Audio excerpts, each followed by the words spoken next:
Companionship. This basic human need is often said to be one that drives us all.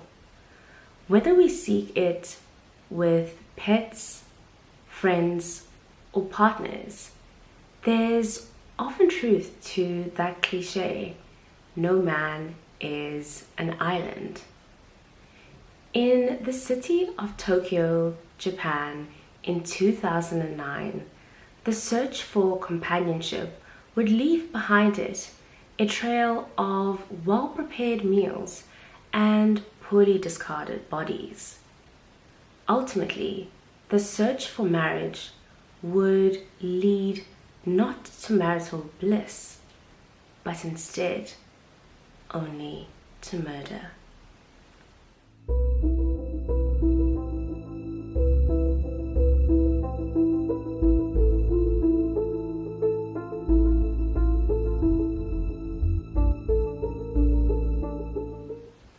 Hi guys, I'm Dogozo, and this is True Crime After Dark, which, as the name suggests, is a true crime channel.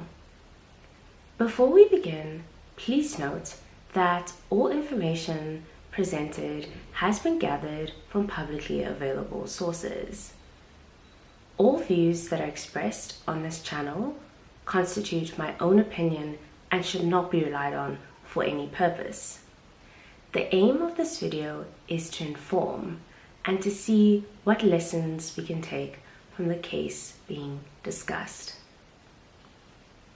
Now, lower the blinds, lock the doors, and let's find out what happened after dark. Today we'll be discussing the case of the Konkatsu Killings, or the marriage hunting killings. For the purpose of today's case, it is important for us to delve into Japanese culture as well as Japanese society. And for that purpose, I have done some research around these topics. Now, I am by no means an expert in either of these areas. I would say I am new to this, not true to this. And so if anyone has any differing views or perspectives, I welcome them to offer those in the comments below. So the first thing that we are going to be discussing is the Japanese attitude to marriage. The Japanese attitude to marriage is something that has a long and storied past. However, for the purposes of this video, we will be sticking to looking at this Japanese attitude to marriage around the time of the case as well as today. So, when we look at marriage in Japanese society, it can be considered to be a cornerstone of Japanese society. It is not uncommon for someone to let their age rather than their relationship status dictate that they should get married. So, for example, if a person reaches the age of 30, they would say, all right, it's time for me to get married, and they would go about taking the steps that are necessary to make this happen. So in the 1990s, those steps would be contacting a matchmaking agency, as these were quite popular at the time, and these have since regained popularity from about 2015. So there's also this idea that there's a certain window for romance, love, and marriage. And so, for example, a person who reaches a certain age and had these feelings might be embarrassed by them and suppress them, as they would feel that they were more appropriate for somebody that was much younger. So An example of this would be, let's say, if a 40-year-old was feeling these emotions of, love and romance, they might feel that their time for this has passed and that those are feelings that are more appropriate for somebody that was in, say, their 20s. Once women get married, their role in society is one where they are either relegated to the role of a stay-at-home wife, or they have to balance the dual responsibilities of maintaining the home as well as the responsibility of having a corporate job. Now, this is something that puts obviously a lot of pressure on the woman in society, but it's also something that occurs because of a phenomenon that is observed in Japanese society, and this phenomenon can be explained as follows. Japanese style employment practices are characterized by seniority-based remuneration, lifetime employment, and company-based labor unions. As such, firms value length of employment over skills or performance when deciding on promotions and pay rises. So this can often have a detrimental effect on women, as I've said, because they are the parties that are responsible for childbearing as well as for recovering from childbirth and also then child rearing. So they then have to take time off from work, and this then has an impact on their career prospects.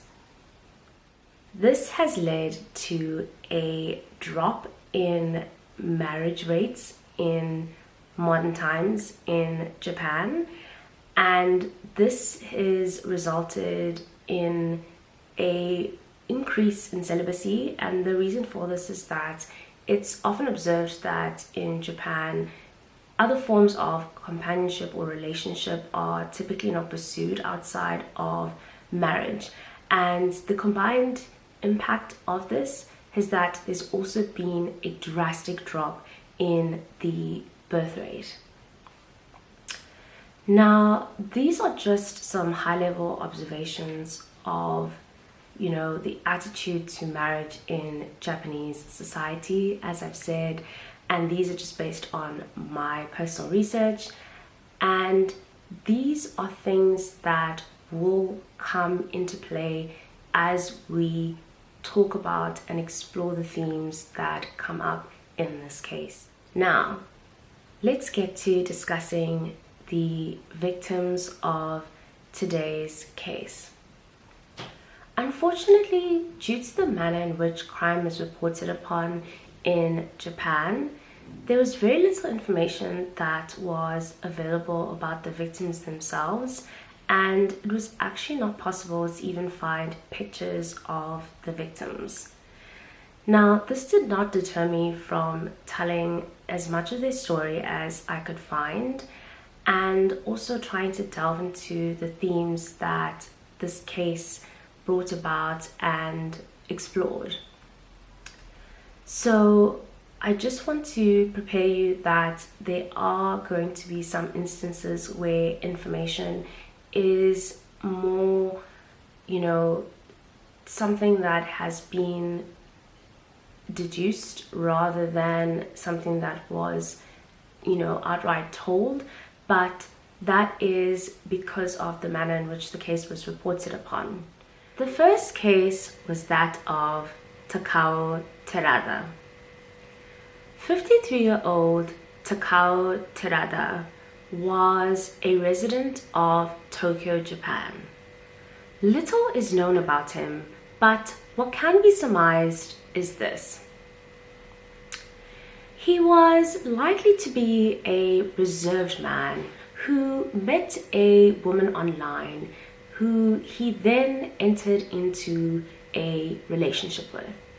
The couple would have formed a relationship. They would have then, been a pair, and things would have seemed to go well for a time. The woman might have presented herself as a number of things, including somebody who was very adept at cooking meals and maintaining a home.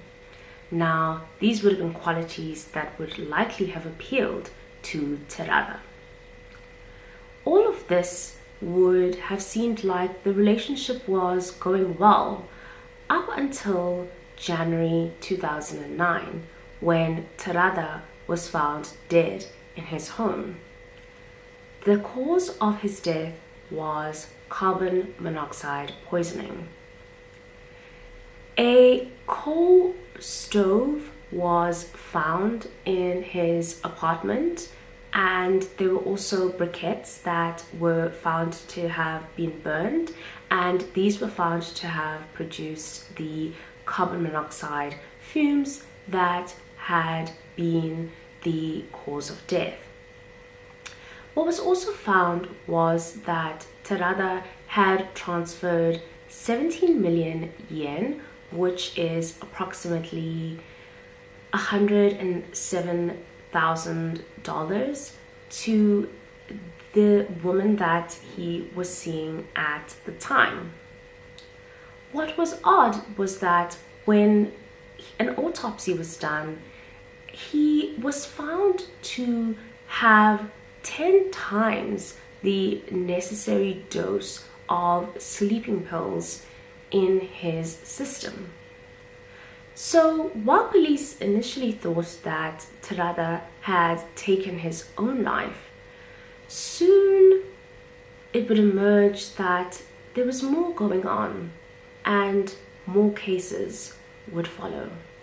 The next case was that of Kenzo Ando. Kenzo Ando was an 80-year-old invalid that lived in Chiba Prefecture. A prefecture is one of the 47 subdivisions that Tokyo has been divided into. So essentially, these are areas or regions that the country has been divided into. So when a woman entered Ando's life saying that she could help take care of him and cook for him, this seemed like a perfect solution because he was an invalid and she claimed to be a nurse. This woman would visit Ando's home in the period leading up to May 2009, and she would perform her tasks, including making lovely meals for him and taking care of his home. And then she would leave once she was sure that he was settled. On the 14th of May 2009, this was a day that was no different. The woman, known as Ando's nurse, was seen to go to his home and to supposedly perform the tasks that she had always been known to perform. However, what was different this time was that on the 15th of May 2009, Ando's home was found burnt to the ground. What was also observed at the scene was that there was a coal stove that was found, and this was believed to be what had started the fire. So Ando's cause of death was found to be carbon monoxide poisoning. He was also found to have sleeping pills in his system. Something strange that was observed was that his card had been used to withdraw funds at a bank, and this was before his death. The next case is that of Yoshiyuki Oide. One evening in August 2009, a man sat at his desk typing. He was writing on his blog, and readers of his blog would have been surprised to read the news. He was getting married. The man was 41-year-old Yoshiyuki Oide. Yoshiyuki Oide was a company man, or what is known as a white-collar worker at a large corporate in Tokyo. He wrote the following on his blog. At 41, I'm actually looking forward to getting married, and today I'll meet my partner's family. As we've previously discussed in this video, when a person reaches the age of about their 40s, they would be seen as a person for whom the window for romance, love, and marriage has closed. And in Oide's case, this would have been no different. I think that this is something that can be seen from the language he himself uses on his blog. He says, I'm actually getting married. So he is feeling, I would think, some emotions, including perhaps these emotions of, pride and a sense of accomplishment, that notwithstanding his age and the sense that this gap for romance and love may have, closed, he's actually able to still experience those things and experience marriage. He then goes on to detail what him and his fiancée have been getting up to and what their plans are for the coming days. The blog post said the following. Recently, we've spent all our time looking for a new place to live and talking about our new life together. This evening, we're going on a 2-night, 3-day holiday. The blog post painted the picture of a person that was so excited for their future, whose life was just beginning, but it was not to be. 24 hours after he wrote that blog post, Oide was found dead in a rented vehicle in Saitama Prefecture. An initial search of the vehicle led to police finding items that in turn led them to believing that Oide had taken his own life through carbon monoxide poisoning. What police, however, found odd was that the keys for the car were not in the ignition. Now, the reason that this is odd is that when a person takes their own life through carbon monoxide poisoning using a vehicle, the vehicle typically has to be on in order for the car or the vehicle to produce the fumes from the exhaust pipe, which are then directed back into the vehicle. However, this car had no keys in the engine, which meant that it was not on. Some sources report that the carbon monoxide was produced from a small coal-burning stove that was found at the scene, together with briquettes that had given off the carbon monoxide fumes. Now, if this was the case, it would also be odd that there were no keys that were in the engine, because if the person who has taken their own life is no longer alive, who has taken the car keys? So an autopsy was conducted on Oide, and it indeed revealed that he had died from carbon monoxide poisoning. However, that was not the only thing that it revealed. It also revealed that he had traces of sleeping pills in his system. Another thing that police found was that Oide had transferred 5 million yen, or approximately $31,000, to his fiancée shortly before his death.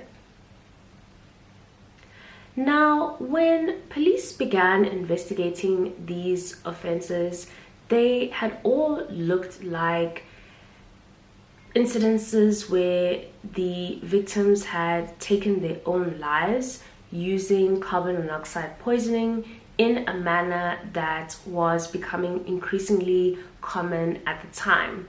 That is, through the use of burning briquettes on a small coal burning stove.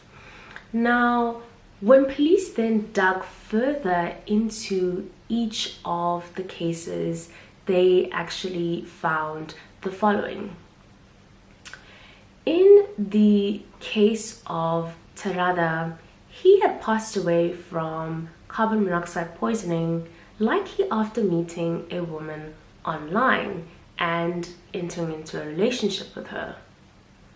In the case of Ando, his house had burnt to the ground, and he'd also died of carbon monoxide poisoning after he had been in the care of a nurse who had been looking after him in the period prior to this time. Finally, in the case of Oide, he was found to have been discovered dead in a rented vehicle when he was supposed to be meeting his girlfriend's or fiance's family.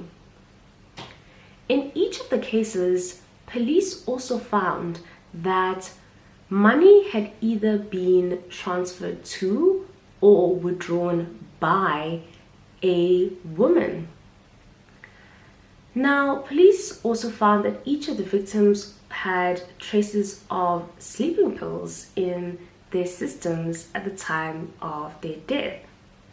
Finally, the manner in which the victims had died all likely involved the presence of a coal burning stove and briquettes, and this was made to look as if the victims had all taken their lives in a manner that was becoming very popular at the time.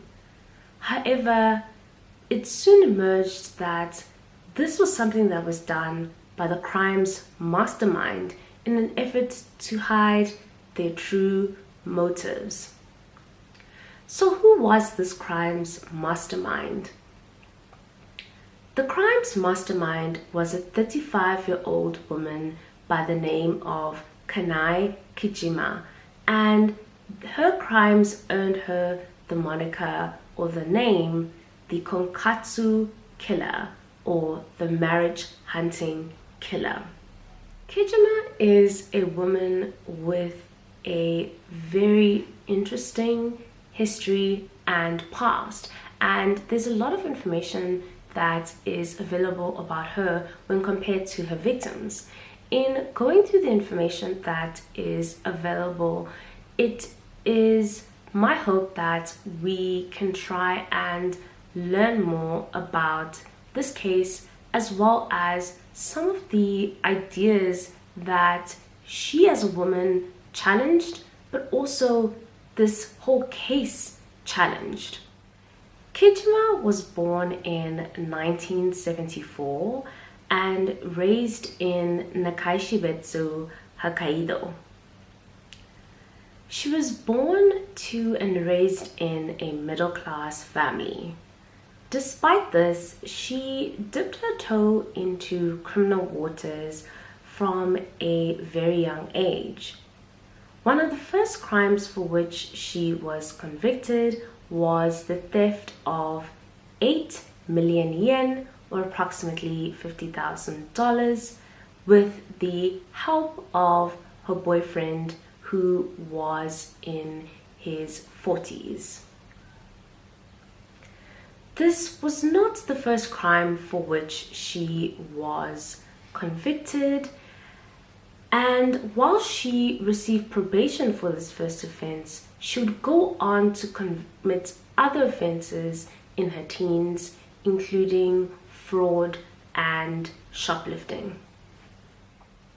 When Kejima left high school, she went on to attend the University of Tokyo, but she soon dropped out. This led to her not being able to obtain steady employment, and so she went from part-time job to part-time job, and this really impacted her financial situation, meaning that she lived almost from paycheck to paycheck, really eking out a unsteady existence. So despite this reality, what she presented online was the complete opposite.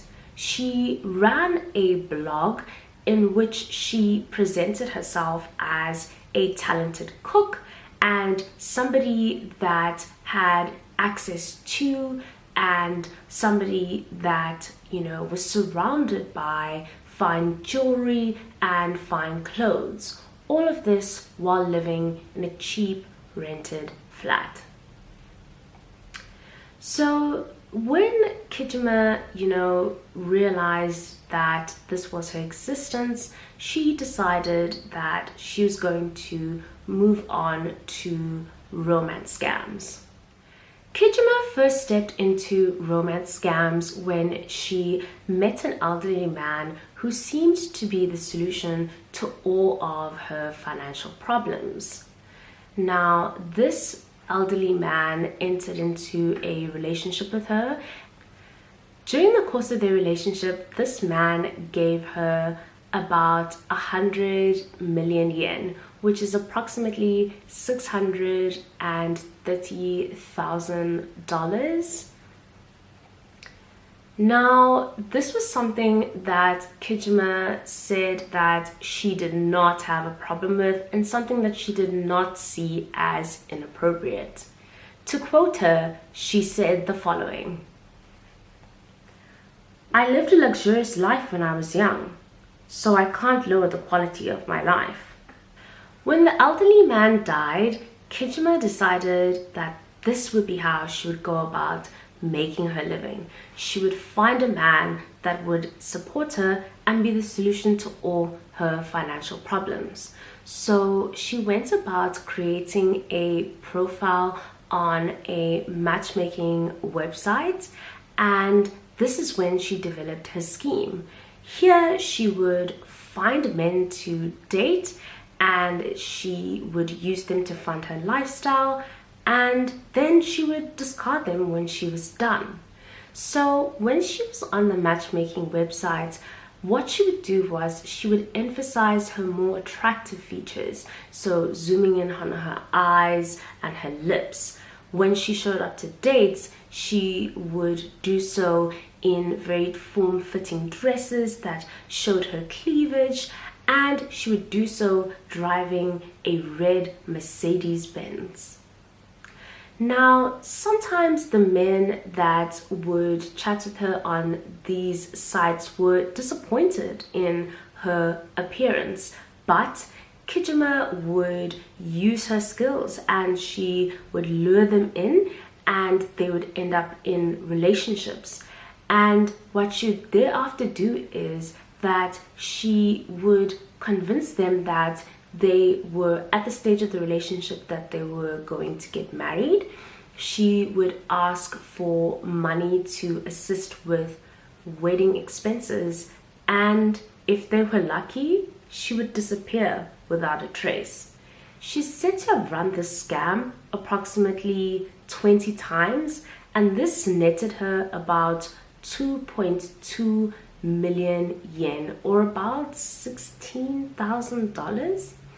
Now, I don't know about you, but to me, this seems like a lot of work, and it was yielding her a lot of rewards. So, why were these men disappointed in Kijima's appearance, and why does this show particular cunning on her part? Well, I think it's at this stage where it would be appropriate for us to discuss Kijima's appearance, the Japanese beauty standard, and how the Japanese attitude to marriage was manipulated by Kijima in this case to her gain, and unfortunately to the detriment of the victims of today's case. The Japanese beauty standard, and in particular Japanese attitudes to weight, have a very significant role to play in today's case. So if we look at the Japanese diet, it consists of fish, root vegetables, soy sauce, some fried foods, as well as tofu. Perhaps because of this diet, the obesity percentage in Japan hovers somewhere around 3.8%, and this is something that is seen as being quite remarkable because it is something that is quite low. Now, due to this, the ideal Japanese woman is often presented as someone who is petite, someone who is thin, light-skinned, and who is basically a porcelain doll. So, there's also this idea and this phenomenon that stores in Japan rarely stock clothing that is in a size large or above. And what this tends to do is it tends to send out the message to people that are that size that they are not welcomed. So this idea has been reinforced with the development of the Hatushin beauty standard. This beauty standard is the idea that your head should be 1/8 the length of your body. So this beauty standard has been reinforced in media with publications, editing photos so that the legs of models look unnaturally long, or using models that have naturally longer legs. So this is something that is very prevalent in society and has resulted in people going to extreme lengths in an effort to achieve this. And this has included restrictive eating, or, for example, the use of laxatives. In modern times, there has been more of a shift towards a westernized beauty standard. Women have opted for surgery, for example, to create a double crease on their eyelids.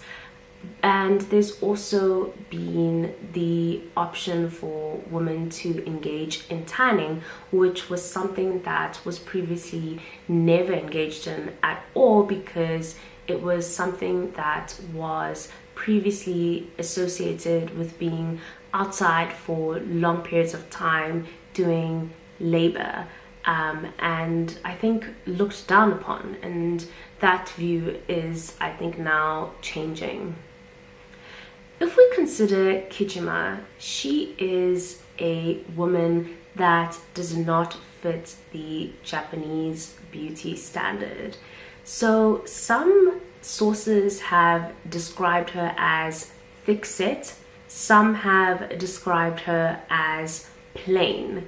One article reads as follows: "It was consistently thought unlikely that Kijima could have embroiled these unsuspecting men into her schemes and eventually into taking their own lives on account of her not being particularly conventionally attractive, as well as being overweight."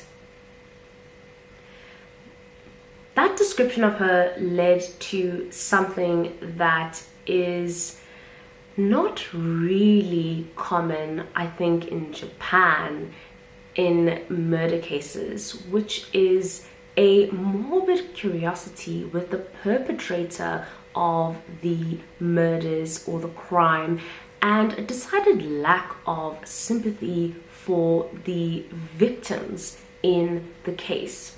So there was this sense of almost disbelief that a woman as unattractive as Kijima could have lured these men, into being in a relationship with them, and that it was the men's own fault for being so desperate for marriage and sex as to allow it to be used against them by a woman so unattractive as Kijima, to their own detriment and ultimately, in some cases, to their death.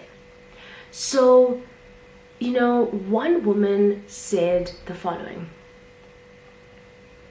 "Men being taken in by a woman like Kijima gives me a kind of satisfaction, serves them right."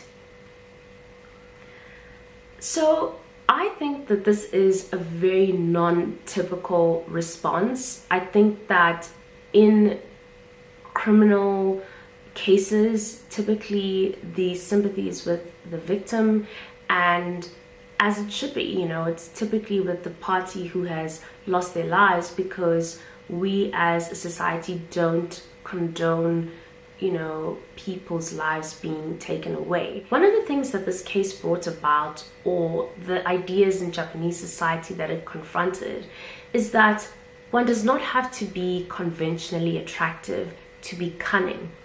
The second thing that it challenged, which was very big and very significant, is the idea that, the concepts of marriage and sex, which are typically in the purview of or controlled by men, can actually also be controlled by women. Here we saw Kijima, a woman who did not fit the beauty mold, be able to use men's desire for these things against them and to their detriment.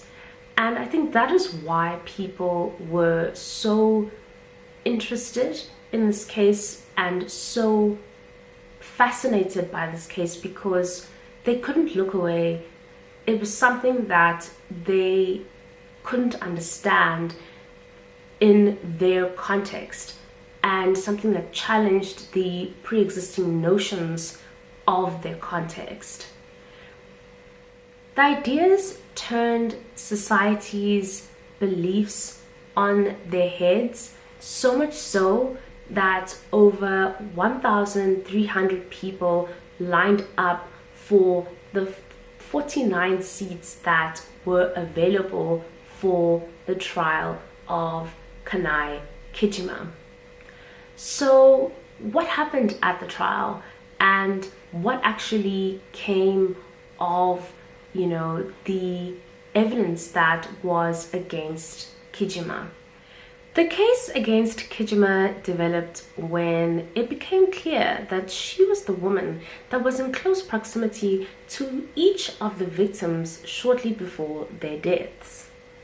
So while she could not be linked by physical evidence to the deaths of the victims, she could be linked by circumstantial evidence to the deaths of Terada, Ando, and Oide. So when it came to the death of Terada, she was the woman that he was dating at the time of his death, and she was found to have been staying at a hotel less than 100 meters from his home on the night of his death. Police found that Kijima had been at Ando's home the day before his death. She was also observed on CCTV footage withdrawing money using his bank card.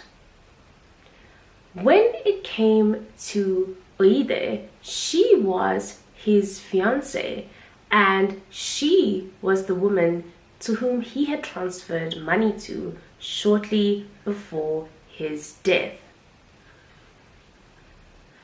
When police did a search of Kijima's home on 3 November 2009, they found several medications for sleep and several medications that could cause drowsiness. And these had been prescribed by over 10 doctors. Now, Kijima said that these had been prescribed to her because she had a problem with sleeping. These were a link to the sleeping pills that had been found in the systems of the victims after their deaths.